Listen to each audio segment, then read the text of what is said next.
కుప్పం ప్రజలకు చంద్రబాబు ఏం చేశాడు?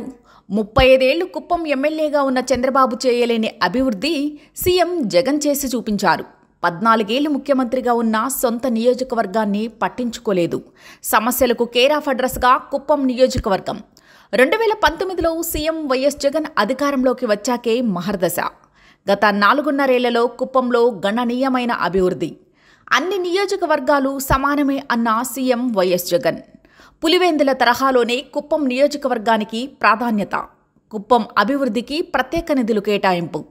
ప్రగతి పదంలో పరుగులు పెట్టిన కుప్పం. హంద్రీనీవా కాలువల ద్వారా కుప్పానికి సాగు, తాగునీరు అందించడం ద్వారా కుప్పం ప్రజల చిరకాల కోరిక నెరవేర్చిన సీఎం వైఎస్ జగన్. చంద్రబాబు 14 ఏళ్లు సీఎంగా ఉండగా ఈ దిశగా ఒక్క అడుగు కూడా పడలేదు. కుప్పం అభివృద్ధికి జగనన్న ప్రభుత్వం చేపట్టిన కార్యక్రమాలు. మున్సిపాలిటీగా ఉన్న కుప్పంకు రెవెన్యూ డివిజన్ హోదా. 66 కోట్లతో కుప్పం మున్సిపాలిటీలో అభివృద్ధి పనులు. నియోజకవర్గంలోని 4 మండలాల అభివృద్ధికి మరో 100 కోట్లు కేటాయింపు. కుప్పం జలప్రదాయిని పాలారు ప్రాజెక్టులో భాగంగా 0.6 టీఎంసీల సామర్థ్యంతో రిజర్వాయర్ నిర్మాణానికి 2015 కోట్లకు పరిపాలనా అనుమతులు. కుప్పం పట్టణంలో ఇంటిగ్రేటెడ్ ఆఫీస్ కాంప్లెక్స్. కుప్పం నియోజకవర్గంలో మరో 2 విద్యుత్ సబ్స్టేషన్ల నిర్మాణం పూర్తి. మంజూరైన ఇళ్ల పట్టాలు. బాబు హయాంలో అంటే 2014 నుంచి 2019 వరకు ఏమీ లేవు.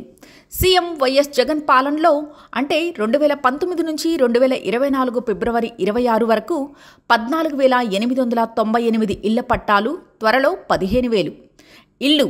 బాబు హయాంలో అంటే 2014 నుంచి 2019లో మంజూరు చేసిన ఇల్లు 3,547, పూర్తయిన ఇల్లు 2,968.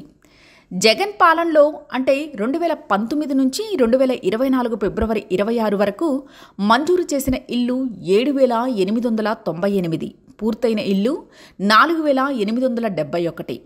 ఈ 57 నెలల్లో కుప్పం నియోజకవర్గంలోని అందించిన లబ్ధి డీబీటీ ద్వారా 1,400 కోట్లు, డీబీటీ నాన్ డీబీటీ 1,889 కోట్లు.